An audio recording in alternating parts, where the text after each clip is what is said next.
Krishna Hare Agode Hare Rama Hare Rama Rama Rama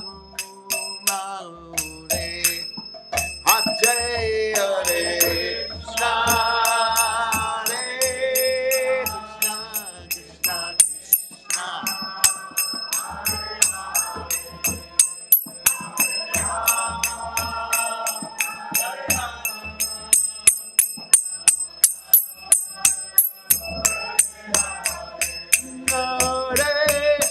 Krishna Hare Krishna Krishna Krishna Hare Agore Rama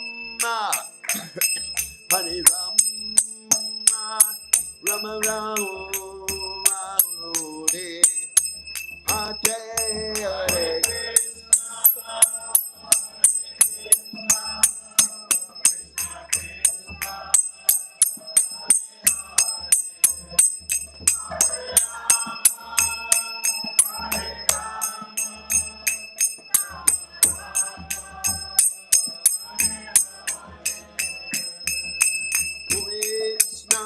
Hare Krishna, Krishna Krishna, Hare Hare, Hare Ram, Hare Ram, Ram Ram, Hare Hare.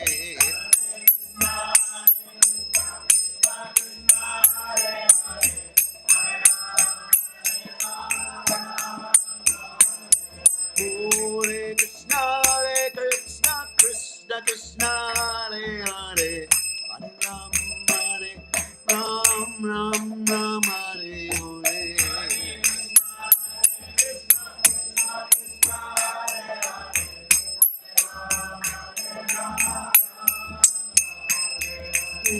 Hare Krishna, Krishna Krishna, Hare Hare, Hare Ram, Ram Ram, Hare Hare.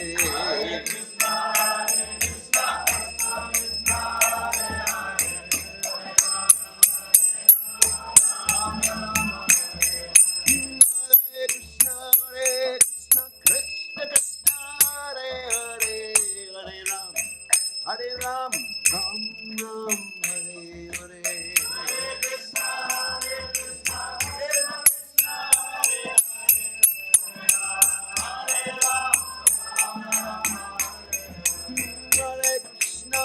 Hare Krishna, Krishna Krishna, Hare Hare, Hare Ram, Ram Ram, Hare Hare.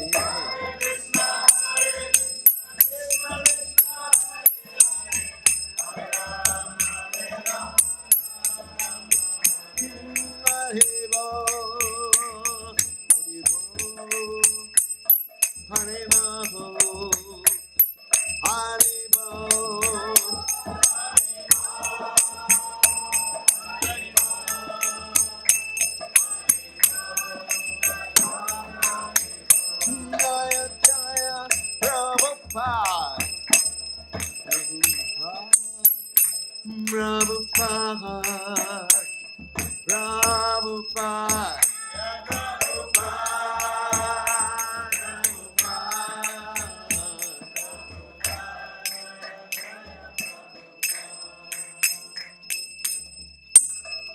Jai Om Vishnupad, Paramahansa, Paravatacharya, all Suteta, Satashi, Shimad, His Divine Grace, Abhaya Charanada Bhaktivedanta Goswami, Srila Prabhupada Ki Jai, ISKCON Founder Acharya Srila Prabhupada Ki Jai, Anantakoti Vaishnava Vrinda Ki Jai, Namacharya Srila Vedas Thakur Ki Jai, Prem Se Kaho Sri Krishna Chaitanya, Prabhu Nityananda Shidwaita Gadadha, Shivasati Gaur Bhakta Vrinda Ki Jai, Shri Shri Radhakrishna Gopi Gopinath, Shyama Kunda Radhakunda Giri Govardhan Ki Jai, Vrindavanam Ki Jai, Mathuranam Ki Jai, Jagadasami Ki Jai, Yamunamai Ki Jai, Shrimati Lasi Devi Ki Jai, Samaveda Bhakta Vrinda Gijai. Gaur Premananda Hari Hari Bol. All glories the assembled devotees. All glories the assembled devotees. All glories the assembled devotees. All glories to Shri Guru and Gauranga Srila Prabhupada Ki Jai. Om Vishnupadaya Krishna Pristaya Bhutale Srimati Bhaktivedanta Samani Tinamani Namaste Saraswati Devi Gauravani Pacharane Nirvashesha Shunyavadi Paschacha Deshatarne Srila Prabhupada Ki Jai. So today we are reading from Srimad Bhagavatam, 6th canto, 16th chapter, text 13. 6, 16, 13. All right. And we're continuing with the story of Chitraketu. And Chitraketu learning his lesson after his son died, and he stops lamenting, and Narada Muni is preaching to him. So, all right, let's continue with this. Om Namo Bhagavate Vasudevaya.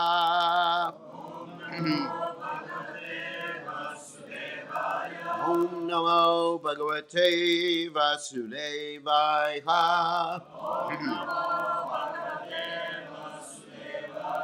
Om Namo Bhagavate Vasudevaya.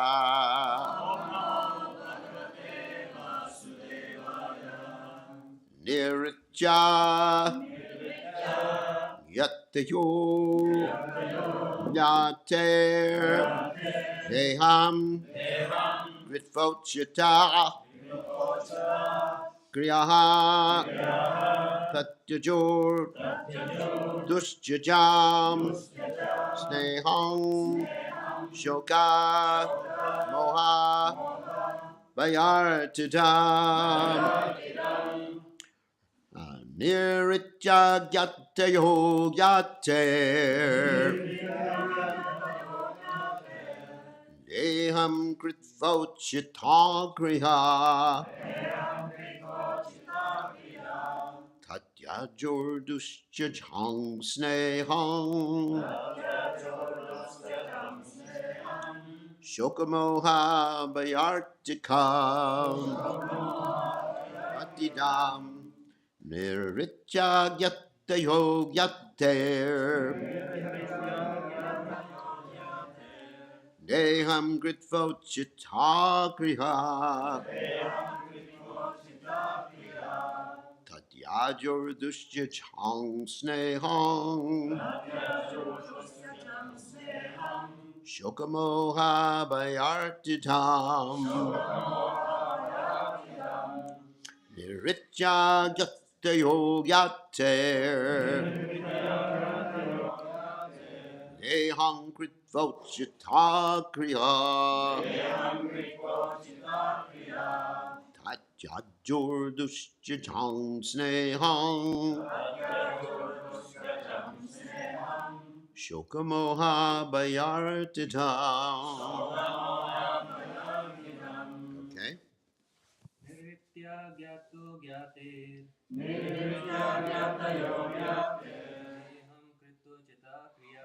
Deham Krito Chita Kriya Deham Kritvochita Kriya Tatyajur Dustyajam Sneham Tatyajur Dustyajam Sneham Shokamoha Bhayartidam Shokamoha Bhayartidam Nirhritya Gyata Yogyate Nirvitya Gyatayo Gyater Deham Kritvochita Kriya Deham Kritvochita Kriya Tatyajur Dustyajam Sneham Tatyajur Dustyajam Sneham Shogamoha Bhayantidam Shokamoha Bhayartidam Nirhritya Gyata Yogyate Nirvitya Gyatayo Gyater Deham Kritvochita Kriya Deham Kritvochita Kriya Tatyajur Dustyajam Sneham Tatyajur Dustyajam Sneham Shogamoha Bhayantidam Shokamoha Bhayartidam Ladies?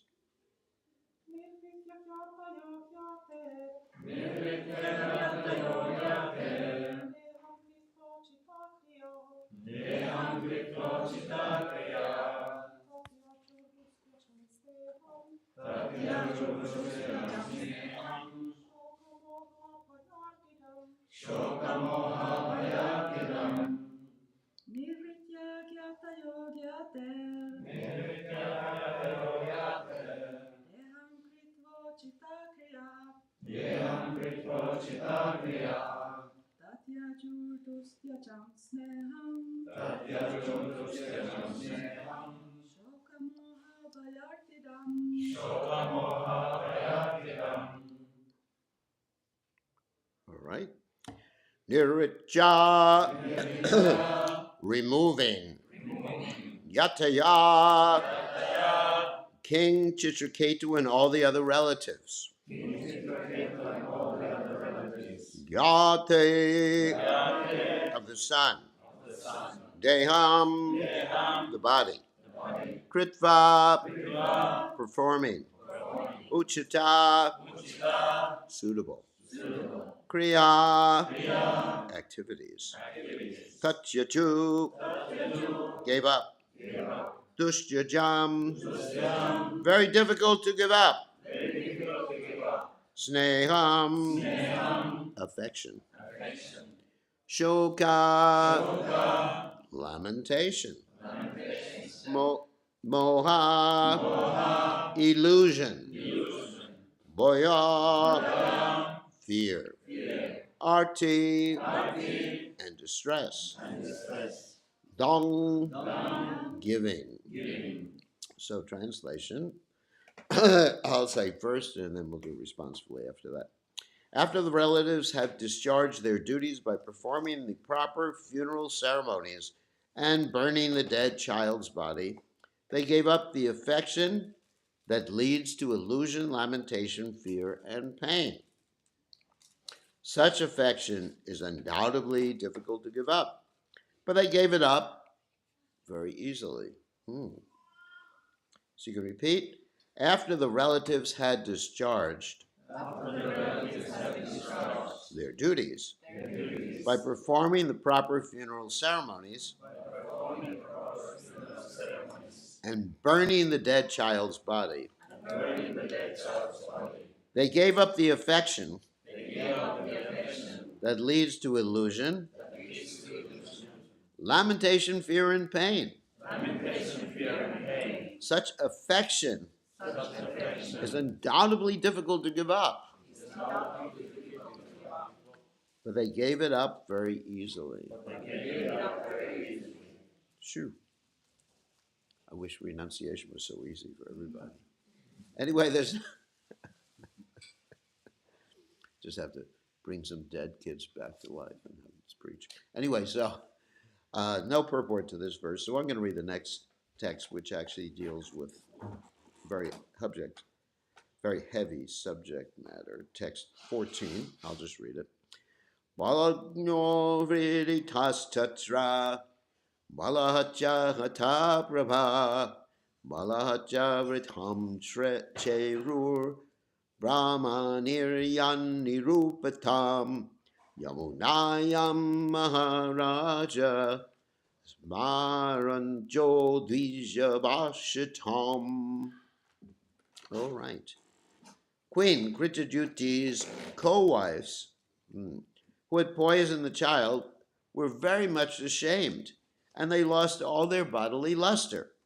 While lamenting, O king, they remembered the instructions of Ungira and gave up their ambition to bear children. Following the directions of the Brahmanas, they went to the bank of the Yamuna, where they bathed and atoned for their sinful activities. So purport by His Divine Grace, A.C. Bhaktivedanta Swami Srila Prabhupada Ki Jai. In this verse, the word Balahatya Hata Prabha is to be particularly noted. The practice of killing children has existed in human society for a long time, since time immemorial. But in the days of yore, It was very rarely performed. At the present moment, however, in this age of Kali, abortion, killing of the child within the womb, has become very common, and sometimes a child is even killed after birth. If a woman performs such an abominable act, she gradually loses all her bodily luster. Balahacha hata prabha. It is also to be noted that the ladies who had committed this sinful act of administering poison to the child were very much ashamed, and according to the directions of the Brahmanas, they had to undergo atonement for killing the child. Any woman who has ever performed such an infamously sinful act must atone for it, but no one now is doing that. Under the circumstances, the women responsible must suffer in this life and the next. Those who are sincere souls, after hearing this incident, should refrain from such child killing and should atone for their sinful activities by taking to Krishna consciousness very seriously. If one chants the Hare Krishna Mahamantra without offenses, all of one's sinful actions are surely atoned for immediately, but one should not, whoops, I skipped here. But one should not commit such deeds again, for that is an offense. So again, the verse. Well, actually, there's two verses. So we'll just go. Om Gana Timidandasha Gananjana Shlakya Chakshur Urmiritam Yena Tasmai Shigurave Namaha. So just bringing everyone up to speed. That means exactly what has happened here, because some of you weren't here yesterday for class. King, just very quickly, I'll summarize the story. King Chitraketu wanted to have a son, and because he couldn't have a son by one wife, he kept marrying one wife after another, and he had 10 million wives. Quite a bit. Twice the population of Finland. Okay. And he became very frustrated. Eventually, Angira Rishi visited him, blessed him to have a son, even though he wasn't ordained, or at least according to astrology, he wasn't supposed to have a son, and told him his son would be named Harsha Shoka. So the son was born to Kritajuti, one of his wives. And what happened is the other wives became very envious, and they killed the kid, Harsha Shoka. Everyone was crying, even the ladies who had killed the kid. That's the 9,999,999 wives who were envious. And they were making believe they were upset. And then Narada Muni arrives, preaches, and what he does is he brings the child back to life. The child starts preaching. Hey, you're all in Maya, the child says, basically. Because I have many, many births, why you're so attached, and then the child leaves his body after that particular time. So that's the whole story here. But the topic being dealt with here, and I'm not going to focus on abortion today, although that is a sinful activity and one does get a karmic reaction for it. But there are many sinful activities that people perform. I mean, for example, there's the eating of a cow. And eating of a cow is probably even heavier, or cow meat, is even heavier than abortion, because one has to take a cow birth and a death for every hair that's on the cow that is slaughtered because you're eating at McDonald's. You have McDonald's here? Yeah, you're eating at McDonald's.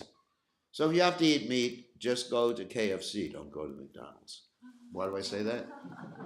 Do you have KFC here? Yeah, you do. Just eat chicken, please. No. The reason I'm saying that is because if you eat chicken, you only have to take one chicken birth for each chicken you eat. Pretty good deal, isn't it? But a cow, it's a better deal than eating beef.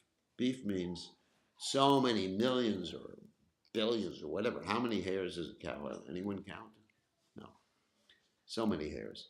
So obviously we don't want people to eat chickens. We don't want people to commit abortion. We don't want people to do any of these activities that accrue what we call bad karma. And not only do they accrue bad karma, but like we were talking about on Sunday during the initiation ceremony, they actually put one in the mode of ignorance. All the sinful activities put one in the mode of ignorance. In the mode of ignorance, one cannot think about spiritual life. One can only think about spiritual life when and understand Krishna consciousness when one is in the mode of goodness, at least the material mode of goodness. In the 10th canto of Srimad Bhagavatam, there's an interesting statement. Nivritta tarshar ubagimana bhamochilo chodrabano biramat kautama shloka gunanavadat apuman virajeta bina pashugnat. Anyone know this verse? No.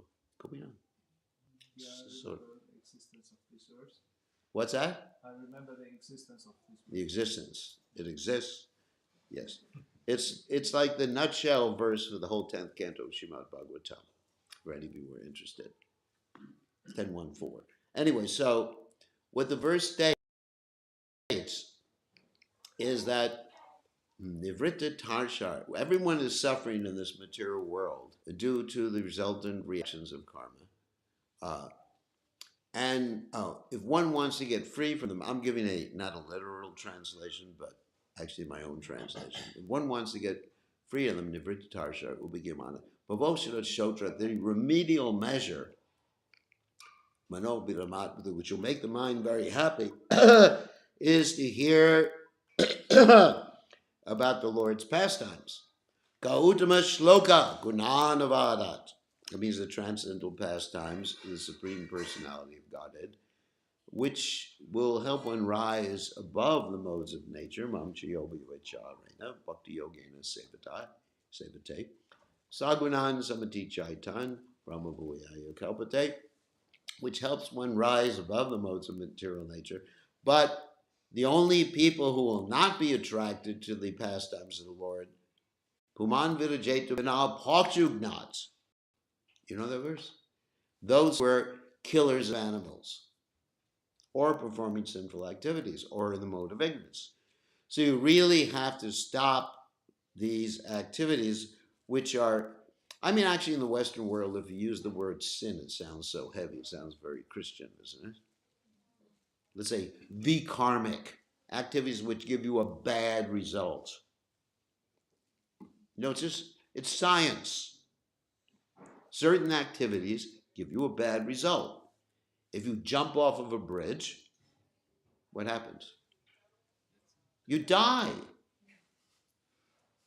It's always a bad result. There's a law of gravity. Who wrote the law of gravity? Krishna. Krishna. Newton discovered it. He didn't write it. Yeah, that's an interesting answer. What goes up must go down. Anyway, so that's interesting. Sometimes people think the scientists actually wrote the laws, right? But actually it was Krishna. He's the law giver. So anyway, so it's a fact. You jump off a bridge. Of course, nowadays they have wingsuits. You know what a wingsuit is? You used it? No. You should try it. And they have rubber bands, bungee jumping. So obviously, we're not talking about that. But the laws of nature are like that. There's certain scientific laws, right?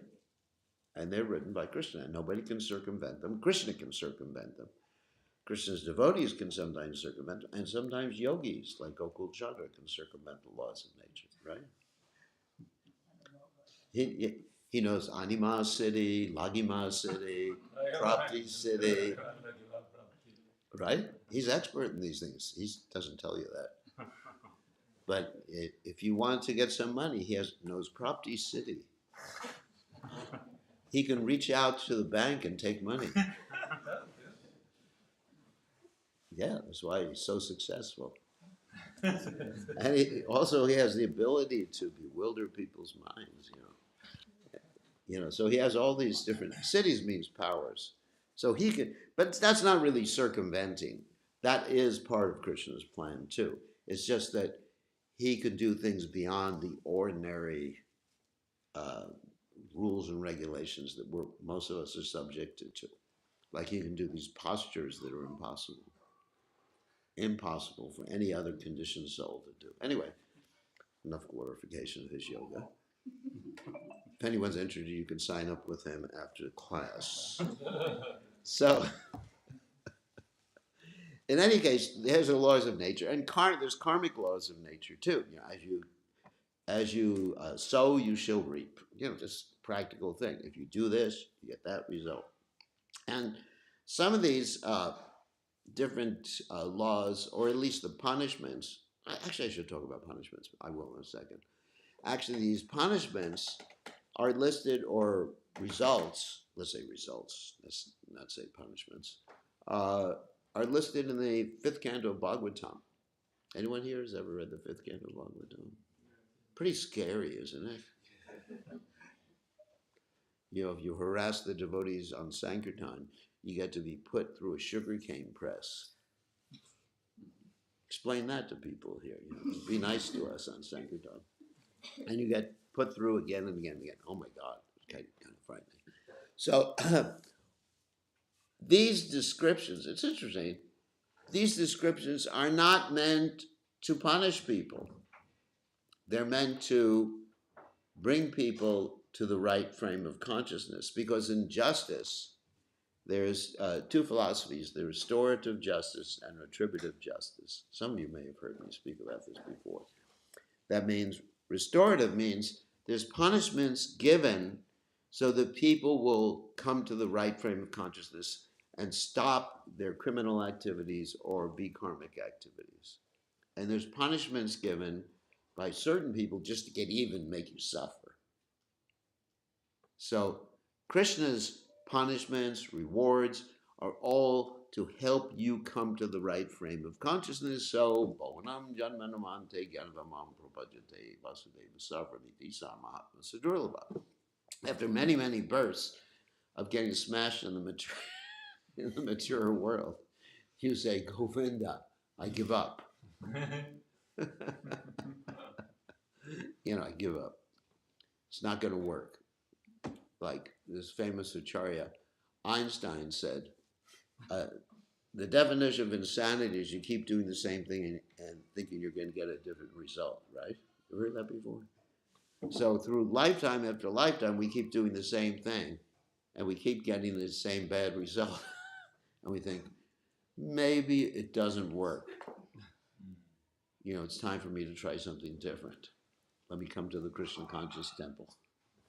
So, anyway, so the punishment is meant to restore people, not to punish people. Even though we call it punishment, or even though we do that sometimes. I don't believe in it. Well, look around the world. You don't have to have another hell for there to be hell. What am I saying? There's certain places in this world. I mean, you're also fortunate. You know, you have it nice in Finland. You have a nice government, right? Nice government takes care of you. You can go in the dole. You know what the dole is? Yeah, you go in the dole. Whatever. We have some hellish Yeah, areas. some hellish areas, but probably not so hellish as like in Gaza and places like that, what's happening right now. Or even worse in some places in Africa, you know, people starving, the children being kidnapped. And, you know, there's a lot of misery in this world. I mean, I would say perhaps half of the world doesn't have access to drinkable water, you know, good water. You know, here in Finland, you could, you know, I asked, can I drink the water from the tap? And they said, sure. Everything's pure here in Finland. No, not really. But anyway, the water is good in Finland. So we don't realize how fortunate we are. But there's a lot of people in the world, maybe 50%, who are suffering quite a bit, and maybe 10% who are in a condition of extreme suffering in this world. So the hell exists. I mean, you don't have to go out of this world or have some philosophy to think that there's a hell. Just pick up your mobile phone and go to the latest news site, and you can read about it. So anyway, so these situations that people are put in are meant, that are miserable, are meant to gradually teach them that this material world is not a place of enjoyment. It's a place of suffering. And yes, that's restorative. Krishna is doing that. So that's based upon karma. And it appears to be very cruel. And people ask the question, well, how can I learn a lesson that I don't, let's say in my future birth, I'm not going to know how I suffered in this life. That's a common question that people ask. That how, right now I'm suffering. I'm learning this lesson, but in the future birth, I'm going to forget everything, at least according to Krishna and Bhagavad Gita. You forget everything in this lifetime. Well, the subtle body doesn't forget everything. And even within this lifetime, we learn certain lessons that we don't remember when we learned the lesson or how we learned the lesson, but we learned it. For example, we learned how to walk. Does anyone here remember how they learned to walk? I don't. Obviously when you were a little baby, you just started to walk and you fell down a lot. I don't remember it at all. So, therefore, you can learn lessons that are implanted in the subtle body. The subtle body is carried from one lifetime to another and basically carries the lessons, the impressions, the samskaras. We call them samskaras, from one lifetime to another. And you learn your lesson gradually. There is remembrance from one lifetime to another, although it's subconscious, it's still there. Just like I told the devotees the other day, first time I walked into the Hare Krishna temple and saw everyone dancing around Tulsi, I didn't understand what was happening, but I had a deja vu experience. Deja vu? Deja vu, Prabhu? Anyway, deja vu means been there, seen there, done it before. And wow, I circumambulated Tulsi Devi. Didn't know what was happening, thought it was weird on the external mental platform. I was thinking this is really weird. But in the heart platform, which is where the soul and the subtle body is, I was actually remembering, wow, this is cool. This is like schizophrenia. The mind, this brain, not the mind, the brain was actually thinking, this is weird, dancing around a plant, offering obeisances to a plant. What's happening here? And the heart was thinking, this is great. Anyway. So that's a subtle body, impressions from last life, some scars like that. So, anyway, getting back to the point of atonement, which is what's mentioned here, talking about atonement. This topic is dealt with in the 6th canto of Srimad Bhagavatam. In the 5th canto of Bhagavatam, which I mentioned before, there's also sorts of explanations of different punishments, and some of them are pretty bad. And so what happens in the 6th canto, you have this great devotee, Parikshit Maharaj, who's fasting till he passes away, because he's been cursed to die anyway in 7 days. And Shukadeva Goswami, the great devotee, is explaining the Bhagavatam to him. So Parikshit Maharaj, when he hears about these punishments, he doesn't say, like many people would say, Jai. I've seen many devotees, even devotees, immature devotees, when they see someone suffer, they say, Jai, he's a kami. That's nonsense, that particular attitude. We should feel compassion. A devotee is what? Vanchakalpatarubhya kripa sindhu vyayavacha. It's full of compassion. Whenever we see someone suffering from anything, we don't simply think, oh, that's their karma. Jai. And also if we go and we meet people in the hospital and they're suffering, we don't tell them, hey, that's your karma, buddy. We're compassionate. We want to help the person. We want to help the person be relieved from karma, therefore we give them Krishna consciousness. So Parikshit Maharaj feels like that, being a Vaishnava. He says to Shukadeva Goswami, how can people be freed from these sufferings? And Shukadeva Goswami wants to test his disciple, Parikshit Maharaj. He doesn't give him the right answer. It's interesting. Just careful what your Guru Maharaj says to you. Anyway, because he's testing. Prabhupada would do that sometimes. He would test someone. One time, this is a funny story. One time a devotee came to Prabhupada and said, Prabhupada, I really want to be a sannyasi. And Prabhupada said, no, you should get married. Now, did Prabhupada intend it like that, or was it a test? It was a test. So about a few days later, the devotee comes back with his fiancée to meet Prabhupada. Prabhupada, I'd like you to meet my fiancée, my girl, I'm getting married. Prabhupada said, can I have your blessing? Yes, you're my blessing. So, Guru sometimes tests like that to see someone's determination. Actually, sometimes they're really heavy tests. Like one time with Tamal Krishna Maharaj, Prabhupada, well, this is a story. Tamal Krishna Maharaj was actually stealing devotees from the temples in North America for the Radha Damodar party. And so the temple presidents were really upset. He goes before Prabhupada and he says to Prabhupada, what do they want to do with me? Send me to China? And then he goes back to the kirtan. You know, he's enjoying. And then Prabhupada says, well, he's thinking, he had a good idea. So he sends a devotee to get Tamal Krishna Maharaj, bring him back to see him.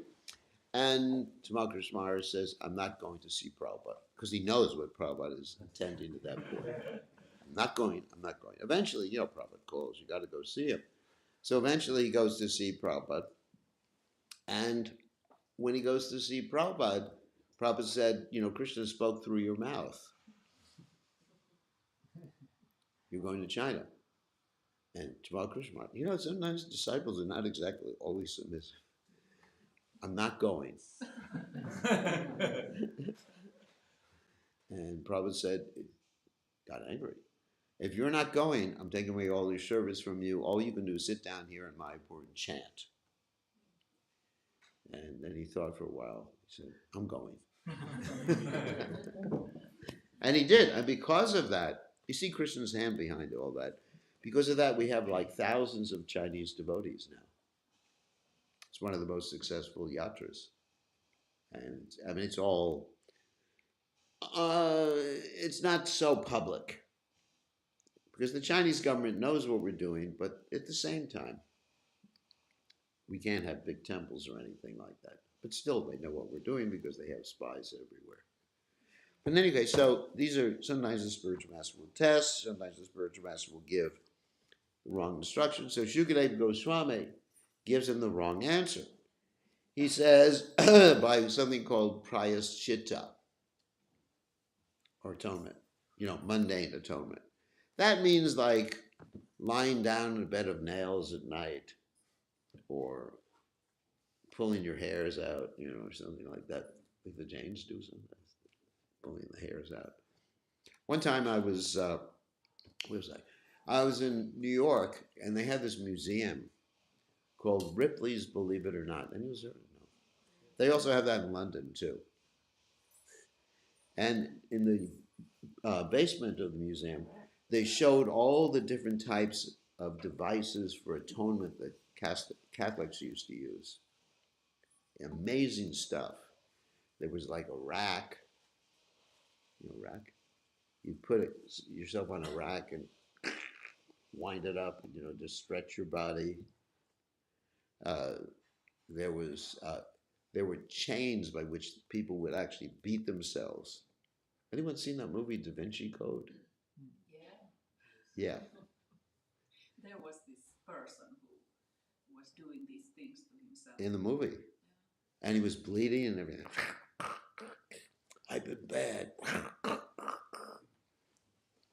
So sometimes devotees, they don't do that. I've never seen a devotee do that. But sometimes devotees, they say, well, I just have to fast or whatever for, you know, 2 weeks because I've been a bad boy. But anyway, so sometimes we have this concept we have to punish ourselves or punish others for what they've done. And Parikshit Maharaj says to his Guru Maharaj, Shukadeva Goswami, he says, that doesn't work. He just agrees with his guru. Interesting, isn't it? Doesn't work, Guru Maharaj. And he says, the problem is that even though they may undergo atonement, when they're finished with the atonement, guess what happens? They still have the desire to do the same thing. And technically in the nectar devotion, that's called kuta and bija. Does anyone know what that means? Kuta and bija. The one has the inclination and one has the seed of the desire. You understand? Inclination to do vikarmic things and the seed of desire, the bija. And the interesting thing about this nice little bija means seed, is that it will sprout eventually. Just like the chickpeas that were found in the pyramids after thousands of years. When they put water on the chickpeas actually sprouted again. Interesting, isn't it? They sprouted after thousands of years. So you may think, I'm free of desires. But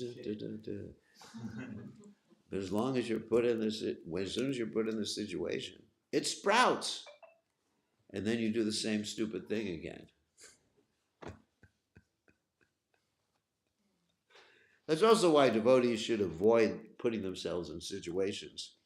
They may think they're free of desires for some reason or other. And sometimes they put themselves in situations where they think nothing will happen. For example, let's say someone was addicted to smoking marijuana, or let's say liquor. Okay, let's say someone was an alcoholic before. And so they're thinking, I have no desire to drink liquor. But then they go into a bar. I'm going there to preach Krishna consciousness. Harinam in the bar, I've seen that.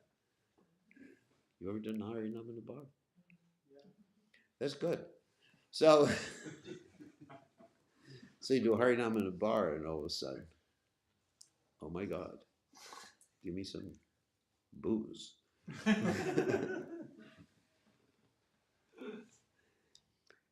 I remember, there was one devotee, many, many years ago. He had some inclination. He was a musician. So he had some inclination. So he thought, I'll just go play a piano in a piano bar and make money. And then he ended up getting into everything that goes on in a bar because he had that bija there. So I thought I'd go save him. So I go into this bar, dressed in Western clothes, sit down. Can I please have a 7-Up? 7-Up's all right. It's not alcoholic. So I'm sitting there, and he's playing his set on the piano. And all these girls are sitting on the piano. You've seen this. No, you haven't seen it? Rascal. So all these girls are sitting on the piano, and he's playing like that. Finally opens his eyes and sees me. Oh my God, what's he doing there? I've come to save you and shave you, as Prabhupada said. So he's doing all right now after all these years. But the interesting thing, we should be aware of what our weak points are. So we shouldn't put ourselves in a situation because these bijas may still be there to a certain extent. They may not be gone. So anyway, prayaschita or atonement doesn't work because you still have these particular desires in your heart. And Parikshit Maharaj says, Guru Maharaj, you've got to tell me something different, basically. And then Shukadeva Goswami starts talking about attaining knowledge. And finally, he comes to the point of devotional service. Devotional service is actually the cure. Anyway, and we're going to go on a little bit more about this. So he talks about devotional service, and he says, you're not going to become you're not going to become free of karma by being a brahmachari, by being a good grahasta, or any of these things, but simply by devotional service, because one performs devotional service. It's like the sun that dissipates a fog. Anyone's heard that example before? Actually, Lord Kapila also says the same thing in the third canto of Srimad Bhagavatam. And so, and then he talks about how serving a pure devotee is very powerful and can help you in this particular respect. Also, in this regard, there's this quote from the story of Jad Bharata. Jad Bharata is speaking to King Rahugana, and Hare Krishna. Here is Saraswati. So Jad Bharata is speaking to King Rahugana, and Jad Bharata is explaining, what was that verse? Rahuganai tat tapasa niyati, nachejya nirva banat grahadva, nichandasa naiva jalagna surya, vana bahat mahapada vajobi shekam. You know the verse? He knows that verse. That my dear King Rahugana, you're not going to become Krishna conscious or free from your karma by what? Tapasa, by executing austerities, nor by taking sannyas, nor by becoming a good grahasta, nor jai, shishigornachai, jai, nor by putting yourself in fire in the middle of the summer, or putting yourself in ice cubes in the middle of the winter. Actually, I did that in Finland one year. Actually, I did it. I went into a sauna. You have saunas here? I know. So I went into a sauna. I was with this devotee, Ashvaharu. You know Ashvaharu? And the sauna was very hot. And he said, let's see how long you can stay in the sauna. So I just stayed. Of course, you're all from Finland. You love it.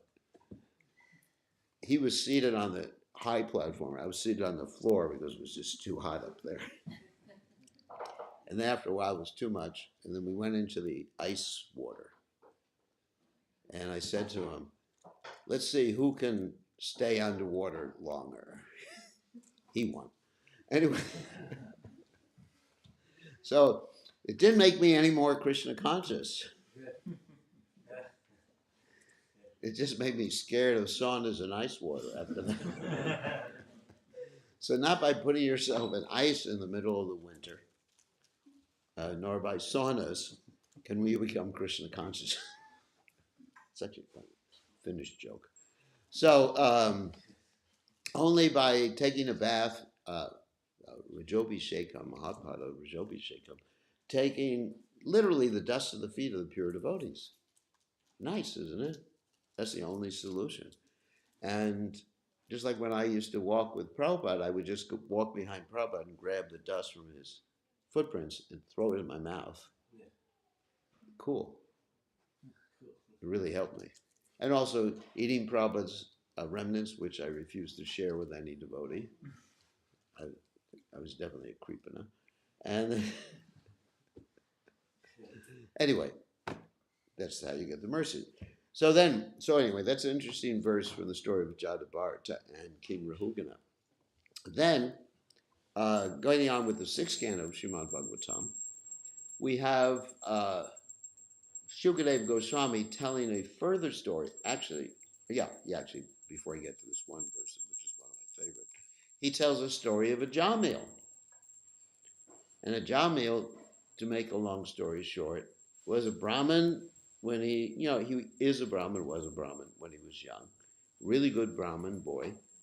And he became attracted to illicit activities after he saw a prostitute. And he got married to the prostitute, mistreated his wife, mistreated his parents, mistreated everybody, became, like a real rascal, had a lot of bad karma to suffer from.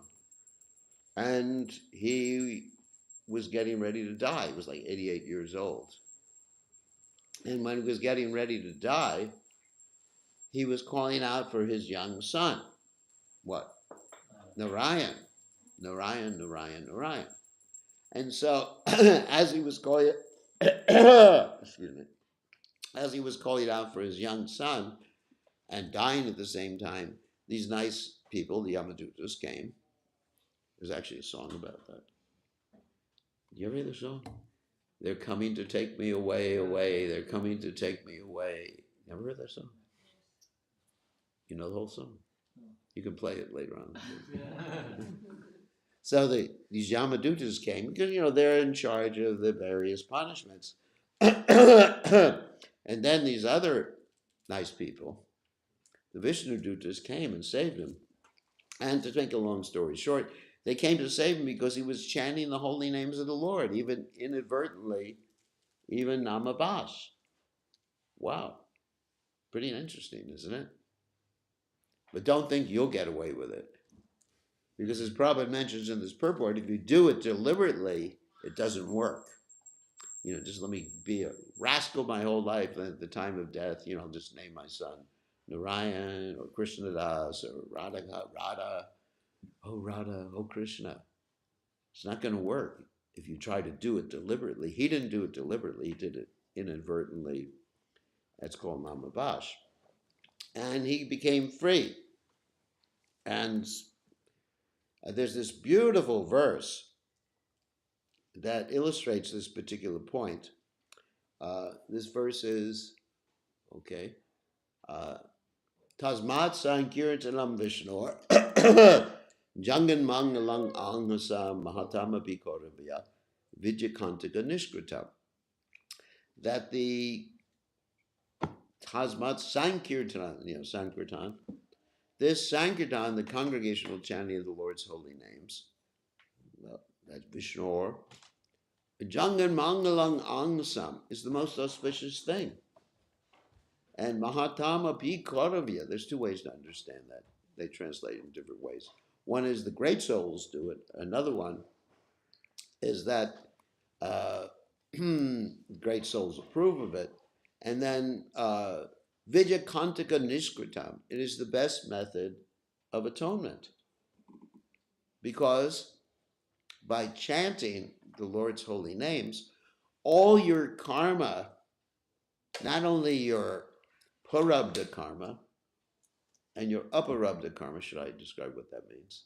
Prarabdha karma means what you have right now. Like if you're really ugly, that's good. Or not you, Gopi. Gopi, no. You look good. So even though I'm looking at you when I say that, if you're really ugly, or if you're really sick, or if you have legal problems, all that gets taken care of. Wow, that's Prarabdha karma. Now, what do I mean? Does that mean if you're really ugly, you become attractive? Yes. Actually, Prabhupada said that when one takes to Krishna consciousness, they become what? Effulgent. Prabhupada would sometimes ask, why do these devotees look so effulgent?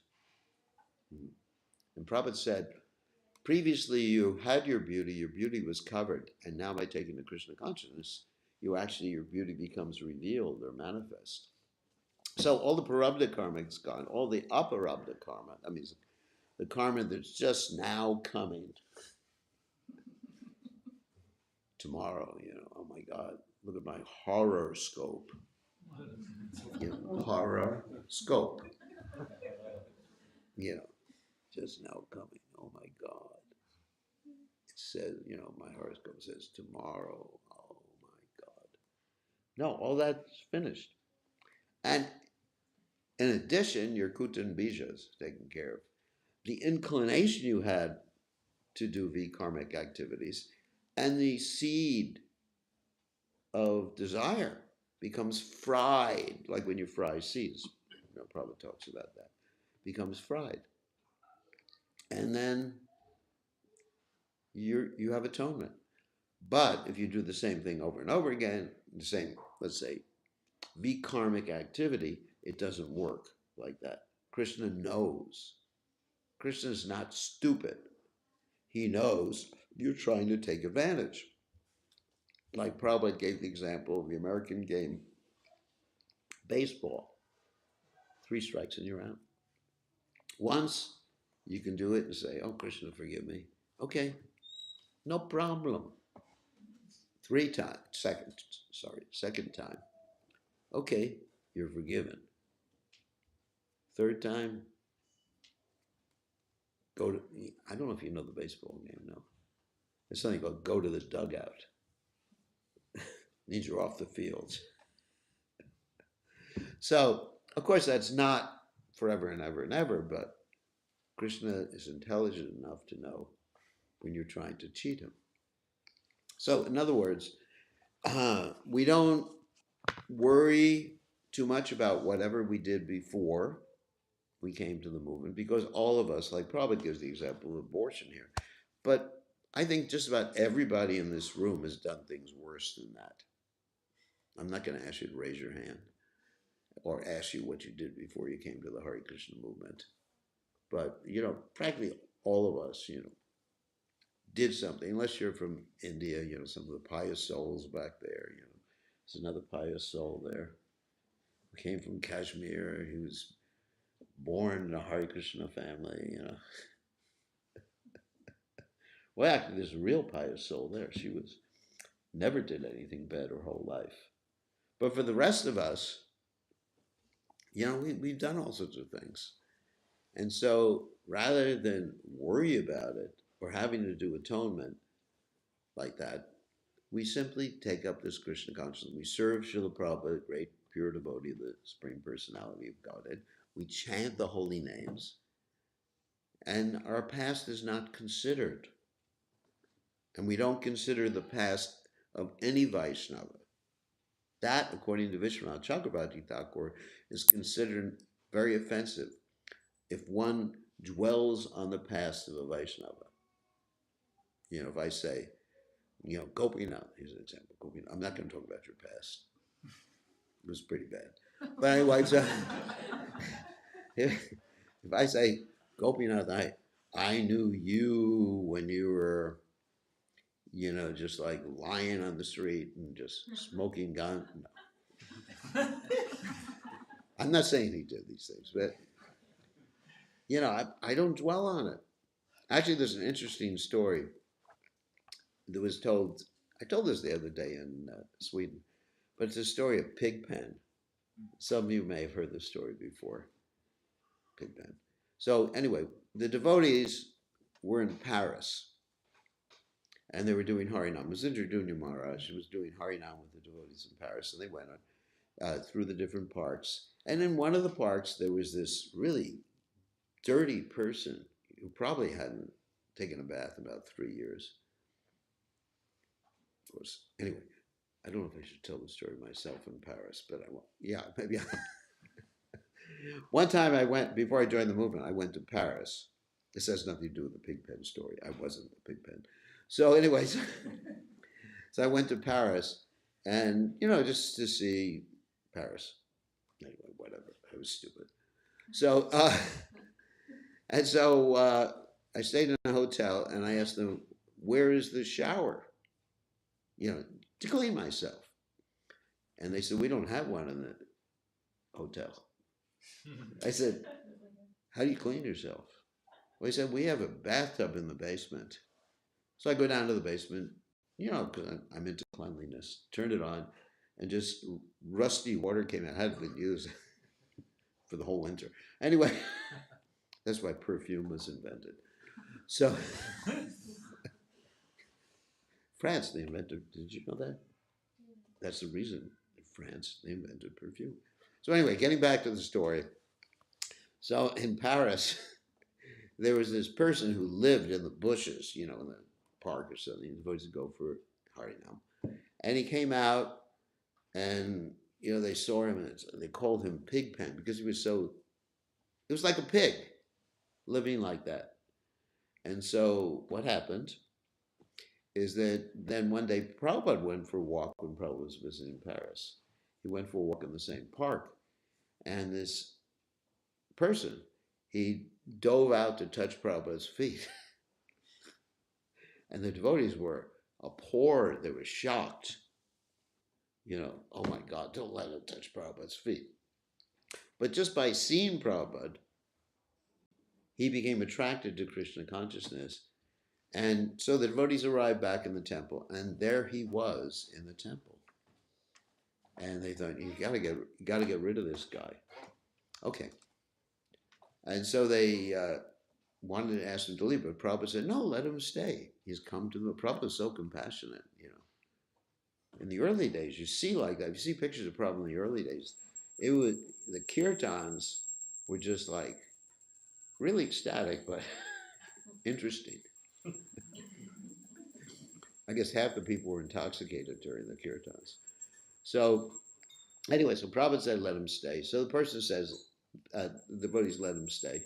And he does service. He starts cleaning the temple, serving the Vaishnavas in different ways. But he couldn't speak much. He was actually an American, but he was somehow or other living like that in Paris. So he couldn't speak much. And basically, one day he hears in class or something like that, how wonderful Sankirtan is. There's a happy ending to the story. He hears how wonderful Sankirtan is. So the devotees get ready to go on traveling Sankirtan. They get in their van. And who is sitting in the van but this person? And they said, Pigpen, they call them actually, horrible. Pigpen, they call them. Go back to the temple. He says, no, Sankirtan. Prabhupada likes Sankirtan. So, all right, so they can't get him out of the van. So they drive and go on Sankirtan. And they all have their book bags. This person grabs a book bag, puts some books in, and while they're all eating prasadam, he goes out and distributes books. And he comes back while they're still digesting. And he has no books with him. And he said, Big Ben, where are your books? He said, I distributed them. And he said, huh? And he got money for them and everything. He said, what did you tell them? What was your Sankirtan line? They wanted to learn his Sankirtan line. And he said, Prabhupada saved me. That was the Sankirtan line. Because it was said with devotion and purity. So anyway, so he becomes one of the big book distributors in this kind. And gradually, he gets purified to the point where he's giving Bhagavatam class. And he's like one of the most erudite devotees in the movement. Interesting, isn't it? And then his name is Rasada, was his initiated name, Prabhupada Dasam. He passed away a little while ago. I knew him. And, but you don't consider the past. You see what Krishna consciousness can really transform people. Just one other story about that. Another story is one of my dear godbrother friends. His name was Kusakratha. But before he actually, anyway, took initiation or whatever, he could hardly speak. Really, I mean, I was with him. I went on Sankirtan with him, and I distributed books. I wasn't such a great book distributor, but, I was all right. And he would just, all day long, just stand there, maybe one book a day or something like that. And all he could do is Hare Krishna, Hare Krishna, Krishna Krishna. So you think, it's hopeless. But eventually, he taught himself Sanskrit, was one of the best persons to give class, Bhagavatam class in Los Angeles. And he translated so many books from Sanskrit and Bengali. So the process of Krishna consciousness, atonement, transformation, isn't it? It's amazing how the process, the chanting, the serving the Vaishnavas, avoiding offenses, works. It's simply amazing. And that's the best type of atonement. And we don't think about someone's past, even though we mention the story about their past, but that's to glorify the process of devotional service. We don't deal with someone in terms of what they've done before. Okay. Oh my God. So any questions or comments about anything I said? Jai Shri Shri Gauranatai. Gauranatai, good job. 9 o'clock. Yeah. but I guess it's a question about defining hypocrisy, because sometimes due to, let's say, because you were saying Krishna is not a fool, obviously. Yeah. The most intelligent. So he can see why would you, or we're hiding something. But if due to the weakness of the heart, like this verse, and Krishna says that and then there's Bhajataimam Ananyabhav. in the 11th canto also there is a verse that translates in the Gita that a person who has tendencies he regrets them and continues. So how do we explain that this is? How do we not define it as hypocrisy, because it's like a weakness of the heart or something? Hypocrisy is a weakness of the heart. Yeah. Hypocrisy is the weakness. Is a weakness. Oh, there's many other weaknesses of the heart, but basically, hypocrisy means not being honest with ourselves or honest with others about our particular position. Now, referring to that verse, Abhijat Sudaracharo Bhajateman Ananyabhav, that my devotee is considered saintly besides, in spite of the most abominable action. So, Prabhupada said that particular verse refers to unpremeditated sinful activities, or big karmic activities, not premeditated activities. Like if I, let's say if someone premeditates a murder, the difference between premeditated murder is actually, anyway, I'm not going to describe a different legal definition, but there's unpremeditated where something happens accidentally. Then the person is forgiven. But if you, let's say you're walking by some cake store today, sells cakes, and you just look at the cake, you become attracted, Jayato Vishaps from some Sangha station, and you rush in and you eat a cake even though it has eggs in it. That's unpremeditated. But if right now as you're sitting in class, you plan out, today I'm going to do this, that's premeditated. Or for example, when Prabhupada had his first temple in 26 2nd Avenue, there was a donut shop right next door or nearby. And when Prabhupada would walk by, even though the devotees knew they weren't supposed to do that, the devotees would hide themselves so Prabhupada wouldn't look in the window and see them doing it. That's premeditated. Like that. So a devotee is forgiven for unpremeditated, deviation. But if one thinks about it, plans it out, then it's a more serious thing. All right. Anybody else have a question? Yes.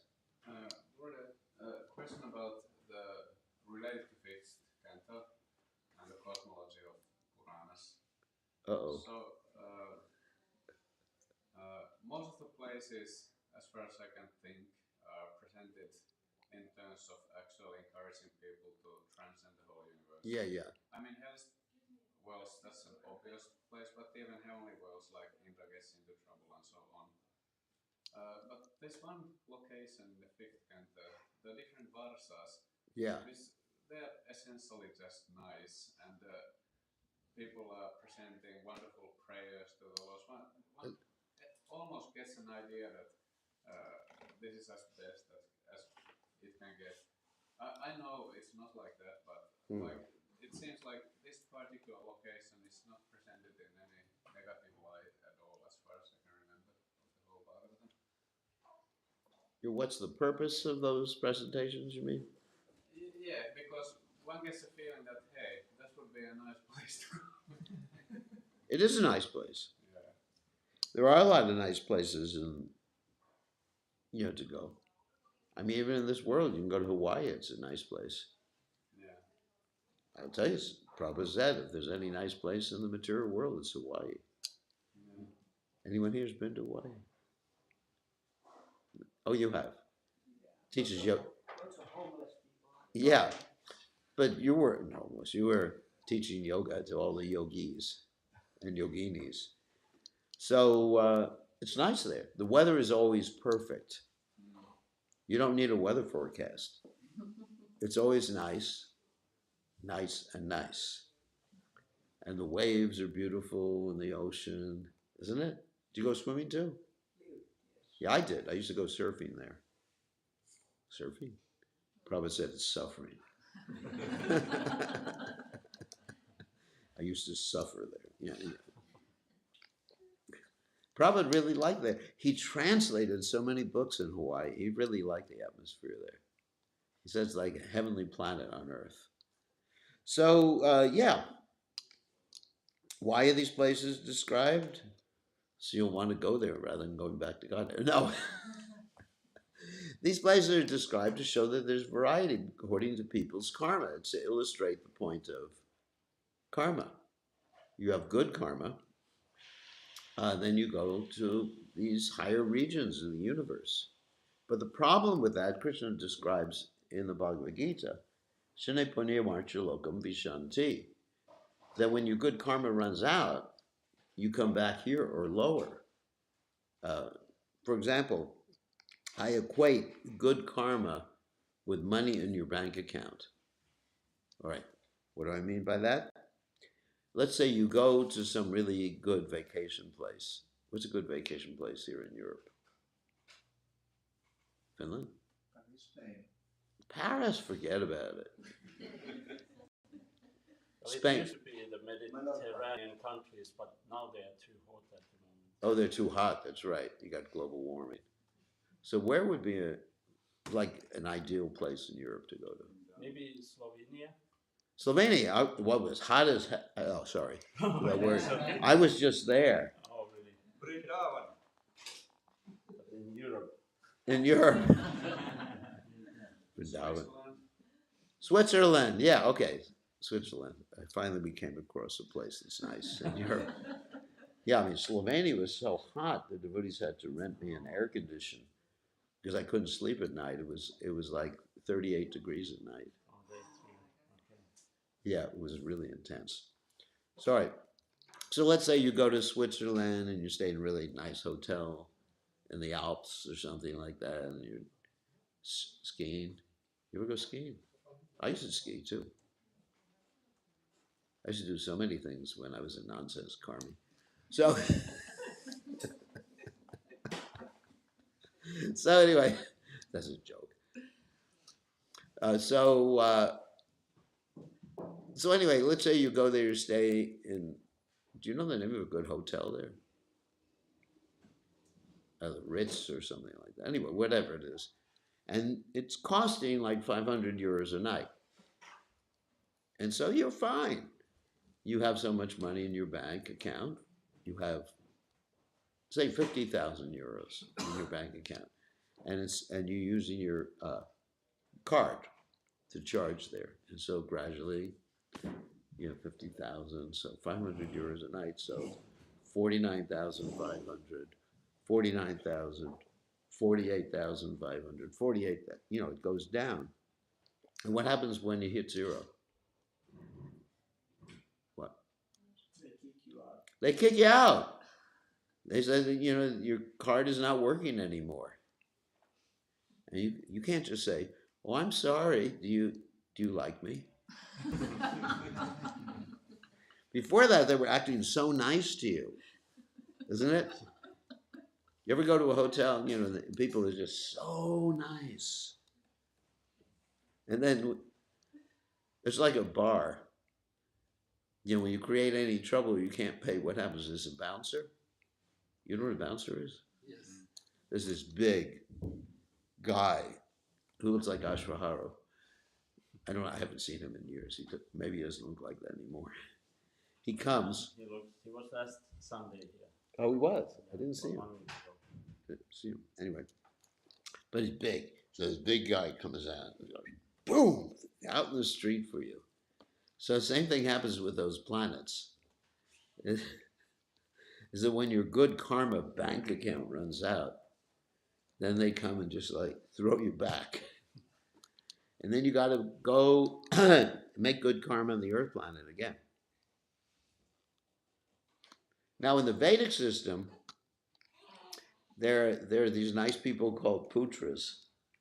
You heard of them before? And they perform this pinda ceremony, which means they pay the bill for you in the heavenly planets. And so that's why it's really important to have children. So that when they're... What do you think about that? That's why he had a child. So Putri. So he can have someone do pinda for him so he can go to heaven when he dies, right? Have to do myself. You're doing pinda for your parents, right? Your relatives. So you pay their bill. But the problem is when all your descendants, that means your children, grandchildren, great-grandchildren, there's no more. You come back here. So what does a sannyasi do though? No children, no pinda. We chant Hare Krishna. And therefore we don't worry about going to the heavenly planets, which is just temporary. So does that explain everything? Yeah. Why go a place that's temporary? Yeah, it's nice in the heavenly planets. The mangoes are as big as this building. They don't have any skin. There's no crying babies. Nothing against babies, but as long as they don't cry. So there's no crying babies there. There's no one smells bad there. Everyone's beautiful. Wow. The weather's always perfect. No global warming. But it's temporary. Your money runs out. And then Shune Puni Marcha Lokam Vishanti, right? Yeah. What I was actually thinking that it seems though that if one, let's say somebody is actually serious about making spiritual progress but doesn't quite complete it as yet, and then Bhagavad Gita, Krishna explains, then you can go to the heavenly planets, yeah. And then come back.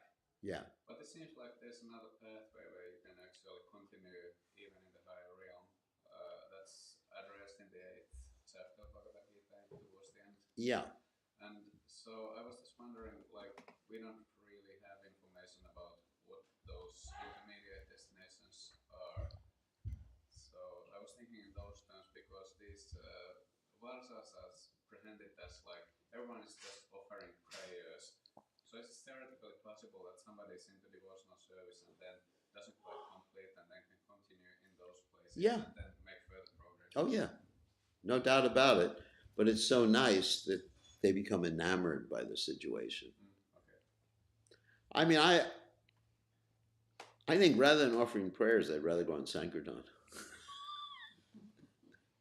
I like the one prayer. Hare Krishna, Krishna Krishna, Hare Hare, Hare Rama, Rama Rama, Hare Hare. I mean, but those prayers, interestingly enough, those prayers are offered in the mood of what? Anyone know? Aishvarya, on reverence. But we who are members of Lord Chaitanya Mahaprabhu's Sankirtan movement, we are chanting in the mood of intimacy in relationship with Krishna, right?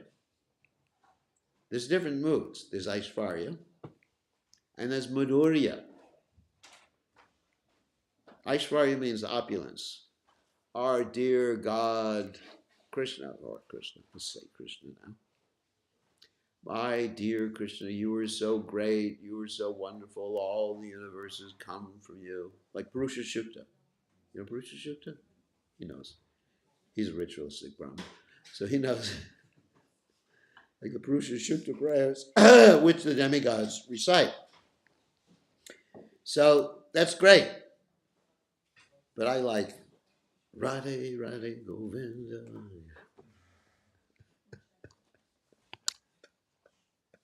Anyways, different moods. Is Prahlada in the mood of awe and reverence? Prahlada is a servant, yeah. Prahlada is in the mood of awe and reverence. Prahlad says to Lord Nrsimhadev, our relationship is that of servant and master, and there's no other relationship. He says this in the Bhagavatam. Yeah. Gurudev, thank you for our lecture. I was wondering that, like you were speaking about this Aishwarya, the mood of these devotees. Yeah. There's a lot of mentioning Vaikuntha in Bhagavatam. That's right. So perhaps they are then heading to Vaikuntha. Generally, they're heading to Vaikuntha. Yeah, Vaikuntha, of course, for those of you who don't know, the word Vaikuntha means freedom from anxiety. It's a place where Krishna is worshipped in one of his various expansions in a very awe-reverent mood. Nobody is going up to Krishna or Lord Vishnu and putting their arm around him and saying, "Hi, buddy, how are you doing?" But in Vrindavan, you know, Krishna's friends, they just wrestle with Krishna. Nobody's wrestling with Lord Vishnu. Don't try it. But they're wrestling with Krishna. They're enjoying with Krishna an intimate, loving exchange. And what to speak of the gopis, the mothers of Krishna, the parents of Krishna. It's much more intimate. They forget that God is God. Forget that Krishna is God. Forget that the Lord's the Lord, whatever. And they're able to relate into such deep, loving exchanges, isn't it? So that's where I want to go. Just like, anyway, don't want to get into it too much here. I'll be accused of being a sahaja. So anyway, I want to go to a place where you can just let your hair down and just be, intimate with Krishna. Isn't that fun? It's fun. It's fun, it's a fun place. I mean, of course, the spiritual world, the Vaikuntha planets are fun too, but they're fun in a more formal way, right? It's like the difference between going to a formal dance, where all the ladies and gents, they have to wear tuxedos. And, you know what tuxedos are? Yeah. Like monkey suits. But anyway, so that's what it looks like to me. So, and this formal dance. Dun, dun, dun, dun, Actually, when I was young, my mother tried to train me up in formal dance. Waltz or something like that.